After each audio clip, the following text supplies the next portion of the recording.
And that's what I say to young people today. Look at this pandemic, this coronavirus pandemic, It's really tragic because it attacks the old guys. But even worse is the baby boomers had it the easiest of all generations. Their pensions are gone, their 401ks are gone, Social Security is broke, Medicare is broke. So I say to younger people, this pandemic, this crisis is the best thing that ever happened to you. Think about that iPhone. You have more power in that iPhone than I had with my mainframe computer. And then so when I meet people who say, oh, the economy is bad, I said, the only economy is between this year and that year. There's an economy out here. But this is the best time for your generation because you're tech savvy. I'm not tech savvy. This was made for you guys.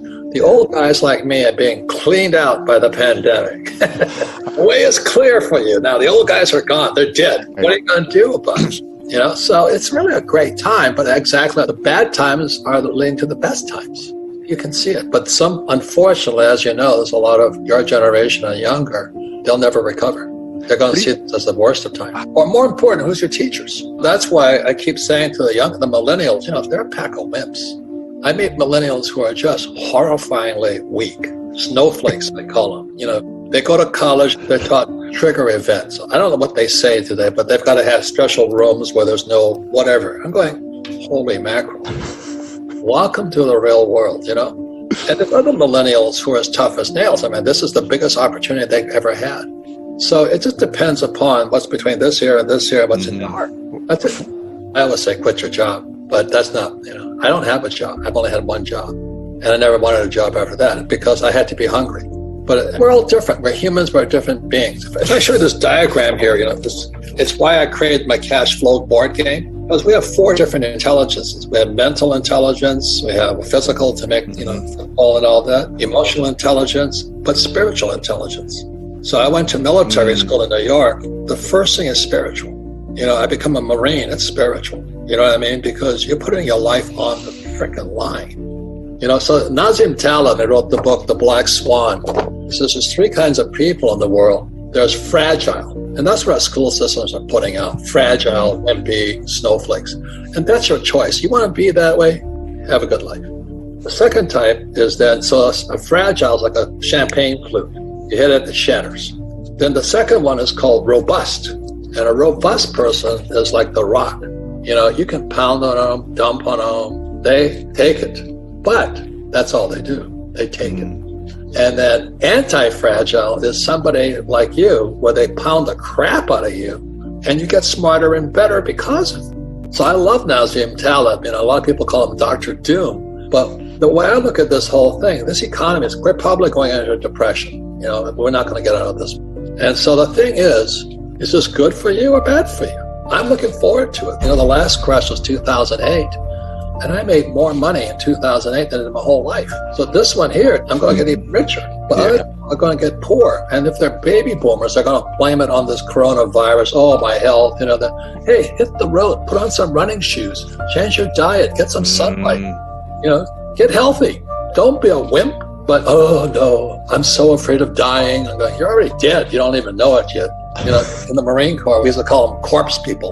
A corpseman is a person who's dead but doesn't know it. They're so afraid of dying. They're already dead. This is the best time to be alive right now. The lesson is here, you got to choose your teachers wisely. When the market crashed in 2008, guess how much money I borrowed?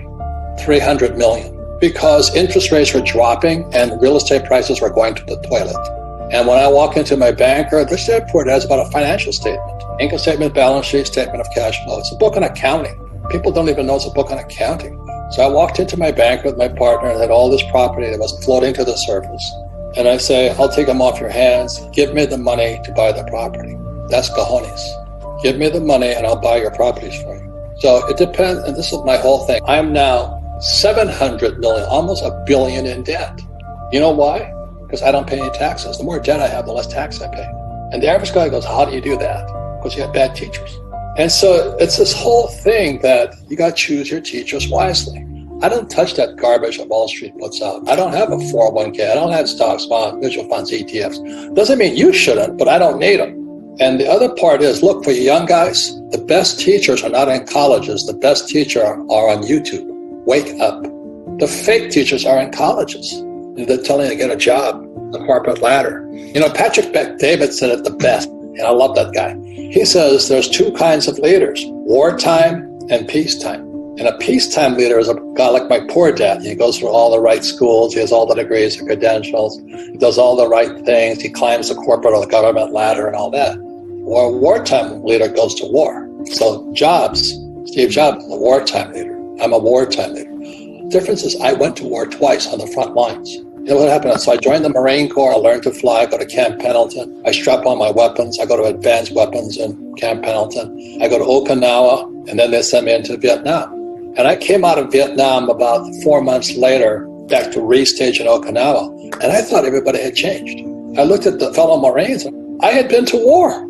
It's different when somebody's trying to kill you. Every single mission, I went down 3 times, and I came back stronger and tougher. So I come back to Okinawa, I got like a week off, and they're going to ship me back into Vietnam again. I said, what happened to these guys? And it wasn't that they changed, I changed. So what happens to entrepreneurs who go out and they get their ass handed to them and they survive, if you survive, you see a different world. Whereas some peacetime who's climbing the corporate ladder right now, they just lost their job, they're sucking their thumb. You know, this is the worst time for them. Yet for a wartime leader, it's the best of times. If you're an entrepreneur right now, the world's open to you. If you're an employee, your world's dead to you. An entrepreneur can create their own success. That's what it comes down to. So this is the best of times for the wartime guys. Horrible time for peacetime. You can't make money now. You should hang it up. I tell all you frickin' millennials, man. You know, I don't know where it is. I got this iPhone. If you can't make money with that, hang it up. You can't make money with an iPhone through social media, through marketing. You have the world at your fingertips and you can't make money. The problem is between this ear and this ear. It's not out here, it's in here. That's why you've got to choose your teachers wisely. So let me just say it again. The best teachers are on YouTube. Make up your mind what you want to listen to. I'm just being real. Look, if you're poor right now, it was called look in the mirror. That's what Rick had always said to me. Says, if you're looking in the mirror right now and you see a loser, that's what you are. You can't make money in this economy. You better change your thinking. You know, hindsight is 2020. If you're looking and you don't have any money, you don't have a job, your boyfriend or girlfriend has left you, how did I get here? There was a great book called Gulag Archipelago by Solzhenitsyn. So he gets thrown in a concentration camp or a gulag in Siberia. And he says, how did I get here? You know how he got there? Because he was a peacetime leader, didn't fight back. So people are being sold the bill. Go to school, get a job, pay taxes, save money, get out of debt, buy a house. The house is an asset, and invest for the long term in a well-defined portfolio of stocks, bonds, mutual funds, and ETFs.